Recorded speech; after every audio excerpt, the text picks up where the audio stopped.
네, 두 번째 작전명입니다. 삼성, 삼형제 연합인데요. 유리기판 이야기를 좀 해보려고 합니다. 유리기판 관련주들이 오늘 시간 외에도 굉장히 크게 또 상승세를 보여줬습니다. 어떤 전략 취해보면 좋을까요? 일단 사실 이제 우리 국내 증시 반도체 관련 종목들을 여러분들이 투자를 하실 때는 키워드별로 투자라고 제가 항상 말씀을 드리고 있는데 뭐 HBM은 당연히 여러분들이 보셔야 될 거고요. 그리고 CXL이라든지 PIM이라든지 칩넷이라든지 다양한 이제 키워드가 새롭게 부각되고 있는데 유리기판도 그 중에 하나라고 보시면 되겠습니다. 뭐 최근에 이제 워낙 이제 HBM이라든지 인공지능 반도체 칩이 데이터 센터에 많이 들어가게 되면서 많은 이제 고성능 반도체 칩 같은 경우에는 전력을 워낙 많이 잡아먹습니다. 그래서 인공지능 반도체 칩 같은 경우에는 사용하게 되면 저전력 반도체 칩을 많이 이제 요구를 많이 하게 되는데 네. 뭐 최근에 이제 그 일환으로 액침 냉각 방식도 최근에 관련 종목들 오늘 또 많이 올랐죠. 뭐 KN솔이라든지 GST 같은 액침 냉각 관련 종목들도 많이 올랐고 유리기판 같은 경우에도 기존 플라스틱 기판 대비 두께는 얇고 또 그리고 이제 기판 표면이 이제 매끄러워 가지고 첨단 패키징 할 때 조금 유리하다고 합니다. 그리고 이제 플라스틱 기판보다는 또 전력 소모량도 한 30%에서 최대 50%까지 전력 소모량을 줄일 수 있다고 하니까 유리기판 같은 경우에도 저전력 반도체 개념으로 보신다라면 이제는 선택이 아닌 필수다라고 보시면 되고요. 실제 인텔 같은 경우에는 글로벌 빅테크 업체 중에서는 인텔이 적극적으로 투자를 하고 있고 우리나라 쪽에서도 SKC랑 삼성이 조금 집중적으로 투자를 하고 있는데 그쵸. 가장 앞서 있는 기업이 바로 SKC라고 보시면 되겠습니다. SKC 같은 경우에는 지난 2021년에 자회사 앱솔릭스라는 기업을 이제 런칭을 했고 그쪽을 통해서 이제 유리기판을 개발을 하고 있는데 실제 이제 2023년 1월 달에 CES2023에서 유리기판 실물을 공개하기도 했죠. 그리고 올해부터 양산한다라는 얘기가 지난해 연말쯤에 기사가 나오긴 했었는데 실제 여러분들이 이제 유리기판 관련해 가지고 SKC가 올해부터 기판을 양산한다라는 얘기가 나오면 관련 종목들은 다시 한번 튈 가능성이 매우 높다라고 보고 있습니다. 네. 그때 유리기판 같은 경우에도 여러분들이 저전력 반도체 쪽으로 여러분들이 보신다라면 충분히 매수 기회가 있고 오늘 실제 시간의 거래에서 유리기판 관련 종목인 YC캠이라든지 필옵틱스 같은 종목들이 시간의 거래에서 많이 올랐거든요. 그래서 여러분들도 유리기판 관련 종목들이 미리 스터디를 하셔가지고 투자 기회를 맞는다라면 뭐 액침 냉각이라든지 아니면 반도체 IP, 팹리스, 디자인하우스 이런 종목들처럼 큰 수익을 얻을 수 있다라고 저는 보고 있습니다. 알겠습니다. 지금 또 살펴보면은 삼성그룹에서 CES, 이번 CES 2026년에 유리기판 본격적으로 양산하겠다라고 밝혔는데 인텔은 2030년으로 예상을 하고 있습니다. 한교수 매니저님, 그러면 이 시장도 어쨌든 빠르게 선점을 하는 게 중요할까요? 선점도 선점인데 지금 반도체 섹터에 이슈가 너무 많아요. 뭐 지금 뭐 디램부터 해가지고 HBM, 뭐 CXL 이런 식으로. 그러니까 HBM이 지금 그 시장을 장악을 한 상태에서 삼성이 그 뒷세대 CXL 시장까지도 얘기를 하면서 CXL 관련주가 올라갔죠. 걔네들은 시장 자체도 지금 만들어지지도 않은데 주가가 지금 올라가고 있는 형태거든요. 지금 그 반도체 섹터를 중심으로 이런 새로운 이슈가 계속해서 등장합니다.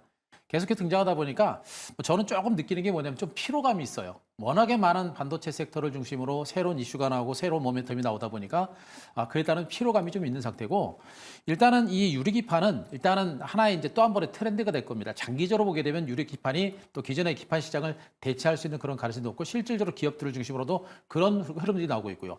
기존의 기판이 가지고 있는 단점들 뭐 녹아내리거나 휘거나 하는 이런 현상들을 많이 대체할 수 있는 것이 유리기판이기 때문에 이건 대세가 될 거예요. 그래서 이 유리기판 관련주들도 또 한 번의 시세가 분출될 수 있는 그런 가능성은 좀 분명히 저는 있다고 보여집니다.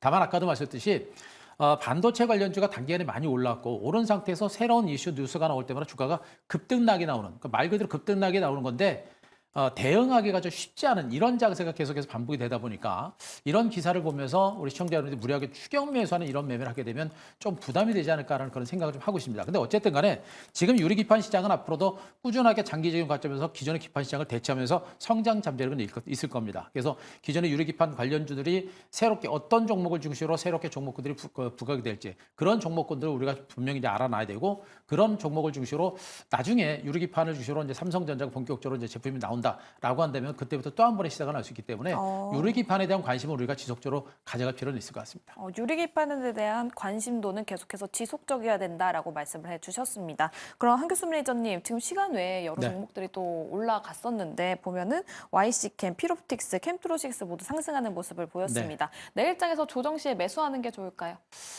일단 시장에서 시간 외에서 이제 움직이고 있기 때문에 아마 아침에도 주가가 좀 강하게 움직일 가능성이 높은데 제로 자체가 작은 제로는 아니에요. 그래서 일단 아마 아침에 시초가가 갑상선 출발 후에 더 갈 수 있는 가능성이 높은데 저는 지금 이 유리기판 관련 중에 가장 제일 많이 보고 있는 게 이제 필옵틱스라는 종목인데 이런 종목들은 만약에 이제 갭상승 출발하는데 갭상승의 폭이 중요합니다.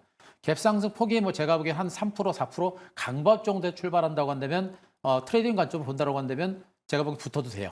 붙어도 되는데 그런데 갭으로 출발했는데 주가가 한 7%, 8% 이상씩 급등 출발했다. 그거는 제가 보기엔 대응할 수 있는 영역은 좀 아닙니다. 그래서 많이 급등 출발할 때는 추격 매수하지 말고 시초가가 강보합 정도 출발해가지고 좀 밀리게 되면 그때는 정도 한 번 정도 들어가는 전략이 좋겠고 너무 길게 보지 말고 일단은 지금은 1박 2일 내지 2박 3일 정도 짧게 끊어치는 전략을 펼치고 나서 나중에 충분하게 조정을 받고 나중에 유리기판 시장이 다시 한번 형성될 때 그때는 분명히 다시 한번 보셔도 될 것 같습니다. 네, 단기적으로 필옵틱스 주목해봐도 좋다. 탑픽 종목 꼽아주셨고요. 다음 백인현 매니저님, 유리기판 내에서 보시는 종목 따로 있으십니까? 네, 저 역시 필옵틱스 가장 좋게 보고 있고요. 사실 이제 개인적으로 유리기판 같은 경우에는 2차 전지 반도체로 따지자면 전고체 배터리랑 비슷한 개념이라고 저는 보고 있습니다. 일단 필옵틱스 같은 경우에는 유리기판을 절단하는 장비를 이제 지난해 12월 달에 개발했다는 얘기가 나오고 있고 사실 이제 유리기판 관련해 가지고 장비가 국산화된 것은 필옵틱스가 처음이라고 하니까 일단 필옵틱스 같은 경우에는 지금 차트 한번 잡아주시면 좋을 것 같은데 최근에 이제 거래량도 많이 유입되기 시작했고 지금 양음양 패턴으로 오늘 만약에 이제 시간의 거래에서 내일 갭상승 뜬 다음에 양봉이 나온다라면 양음양 패턴까지 완성되는 구간이기 때문에 전반적으로 필옵틱스가 가장 좋다라고 보고 있습니다. 그리고 제가 오늘 방송 오기 전에 여러 유리기판 관련 종목들 실적도 한번 찍어보면서 시가총액이랑 비교를 한번 해봤는데 그중에서 필옵틱스가 가장 여러분들이 투자하시기에는 무난한 종목이 아닐까라고 생각하고 있습니다. 네, 알겠습니다. 두 분 다 유리기판 관련주 단기적으로 굉장히 좋게 보고 계시고 조정 시에 추가적인 매수 가능하다. 필옵틱스 양쪽 모두의 의견 들어봤습니다. 그럼 세 번째 작전으로 넘어가 보도록 할게요.